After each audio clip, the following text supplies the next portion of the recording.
9 महीनों से ज्यादा से पंजाब की सीमा लग रहे शंभू बॉर्डर पर किसान आंदोलन 2.0 चल रहा है।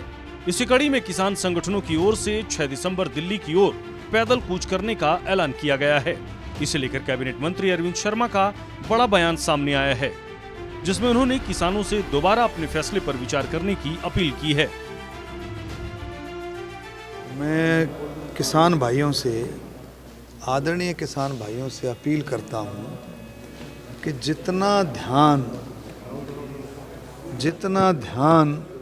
प्रधानमंत्री नरेंद्र मोदी जी के नेतृत्व में किसानों का जितना ध्यान रखा है, आज तक किसी प्रधानमंत्री ने इतना ध्यान किसानों का नहीं रखा।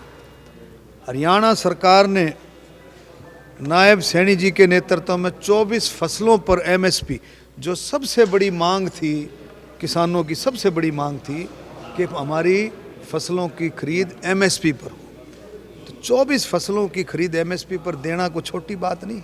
सरकार ने कितना जो इंसेंटिव्स जो है पराली के लिए देती है, तो मेरी अपील है इस बात पर विचार करें। और मोदी जी से बढ़िया मैं कह रहा हूँ, और हमारे मुख्यमंत्री नायब सैनी जी, ये सारे के सारे किसान हितैषी हैं, किसानों का भला चाहते हैं, किसानों की आमदन को और ज़्यादा से ज़्यादा बढ़ाना चाहते हैं। विपक्ष की ओर से डेंगू को लेकर उठाए जा रहे सवाल पर भी अरविंद शर्मा ने पलटवार किया है और सरकार की ओर से एहतियातन कदम उठाने की बात कही है। इसके साथ ही उन्होंने विधानसभा चुनाव में भीतरगात पर भी अपना बयान दिया है। ये डेंगू के ऊपर अभी जब पीछे सेशन था, हमारी मंत्री आरती राव जी ने उस पर पूरी स्टेटमेंट दी थी। और डेंगू का जो सिस्टम है उसमें सरकार के साथ साथ, सरकार तो कर ही रही है, उसमें प्रिवेंशन के जो मेजर्स हैं उसमें हम सबको मिल करके, सभी नागरिकों को मिल करके उसमें हाथ बटाना चाहिए। आप और हम सब जानते हैं कि डेंगू की जो प्रोडक्शन है, डेंगू जो उपजता है, उसके क्या कारण हैं। गंदगी है, पानी का भराव है, कई सारी चीज़ें ऐसी हैं जिसमें हम आम नागरिक को इस बात में जागरूक होकर के सरकार के साथ मिल कर के काम करना। इसलिए सरकार की तरफ से, हेल्थ मिनिस्ट्री की तरफ से, सरकार की तरफ से कहीं कोई कमी नहीं है।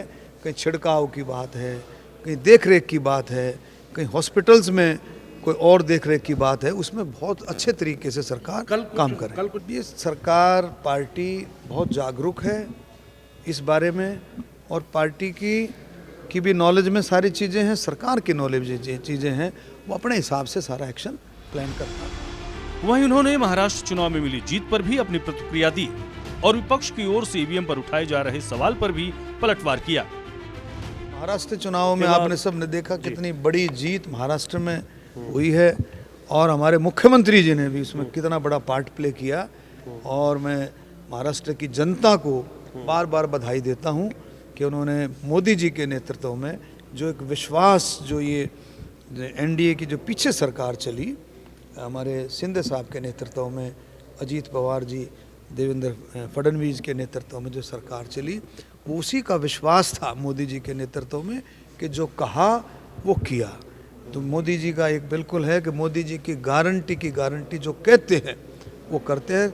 और जो सरकार की जो सोच है, पार्टी की सोच है, सरकार की सोच है, अंत्योदय आखिरी छोर तक वो सारे के सारे कार्यक्रम चलें। कितनी सारी योजनाएं केंद्र सरकार, हरियाणा सरकार दे रही है, और इसी तरह से महाराष्ट्र में भी ये सारा चला जो मोदी जी की नेतृत्व में, तभी उसी का कारण है, उसी का जो परिणाम है कि आज महाराष्ट्र में बहुत अच्छी मेजोरिटी के साथ, थम्पिंग मेजोरिटी के साथ सरकार। लेकिन विपक्ष जो है, आप सबको पता है कि कांग्रेस जो है किस तरह से उसकी सोच है, झूठ का पुलिंदा अपना तैयार करती है, झूठी अफवाहें लोगों को बहकाने का काम करती है कांग्रेस। लेकिन महाराष्ट्र में उनकी झूठ चली नहीं। गौरतलब है कि कांग्रेस अक्सर चुनाव में हार मिलने के बाद ईवीएम पर अपना ठीकरा फोड़ती है और अपनी जीत का दावा करती है। वहीं जिस राज्य में वो चुनाव जीतती है, वहां ईवीएम को लेकर कोई सवाल नहीं उठाती। सूर्य समाचार के लिए चंडीगढ़ से रवि चंदेल की रिपोर्ट।